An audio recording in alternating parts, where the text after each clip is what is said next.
Good morning. You're watching Sky News Breakfast.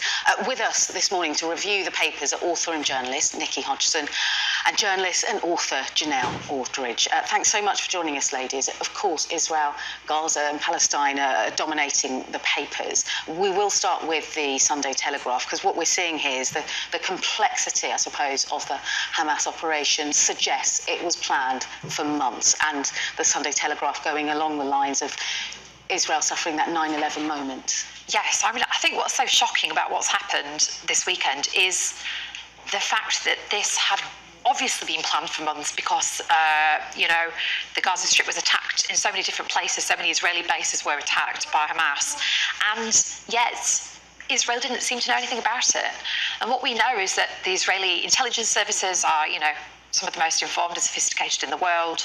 The way in which they deploy intelligence to understand what is going on with Hamas in terms of, having people placed in Palestinian territories, even, in so many areas they have access to information, and yet they absolutely did not see this coming. And I think that will be extremely disturbing to the people of Israel, who presumed that they were kind of safe because of the complexity of that intelligence.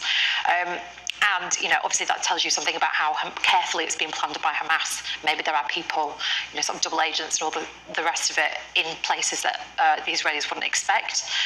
And, it's just, hundreds of people dead already, both Israelis and Palestinians.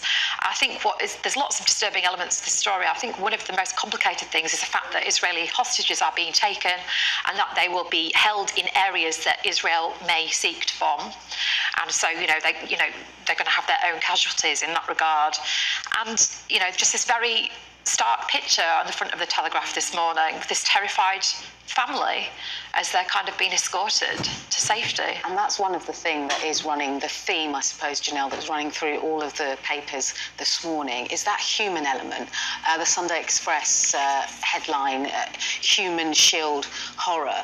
Because this is a game changer. We're seeing tensions rise and fall for decades, but here we are with troops scouring the streets of Israel, snatching people from their beds, and this is playing out in the papers today, particularly here in the Sunday Express. And in this one, that's part of the strategy, as Nikki just alluded to, and as all the papers have alluded to, in terms of putting people in the Gaza Strip. And what they're saying is they're going to take more hostages. And what someone is saying is that they've taken so many Israeli hostages because they want the Palestinian prisoners to be released, and so this is part of their strategy to take those people, so it forces the hand. And it's interesting because they're claiming they've captured some generals and some senior figures from Israel, but really I think what will capture the headlines is the fact that it's women and children, mothers and grandmothers, families also being taken. They're being placed in tunnels and saying that this does take it to a different level, because civilians often end up being the casualties of any war.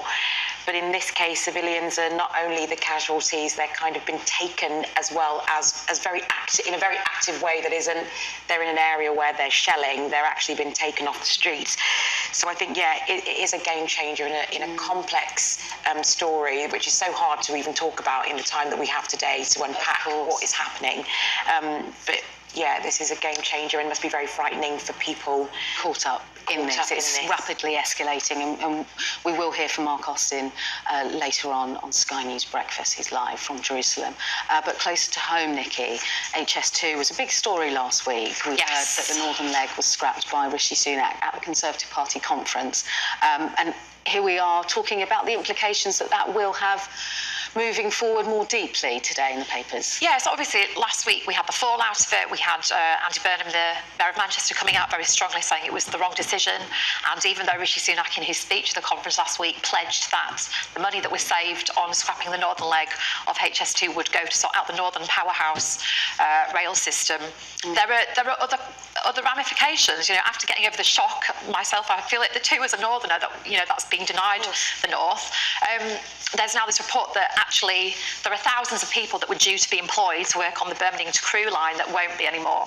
So, 6,500 people who would have been employed in the next 2 years, and then another 17,500 people who were to be employed on the final phase from Crewe to Manchester by 2030. So obviously those people have not been hired yet, but the point being, this could have created a lot of industry for the north. This would have been really positive in terms of a source of employment, doing something major for the country, something to be really proud of, working on the infrastructure, and that's not going to happen anymore. Well, it'll be interesting, won't it, to see what happens at the Labour Party conference and what moves they make and where they go with it. They've said, haven't they, Sir Keir Starmer, that he won't be able to reverse perhaps the decision by Rishi Sunak. So there'll be a lot to talk about that later on. But for now, thank you so much for your time.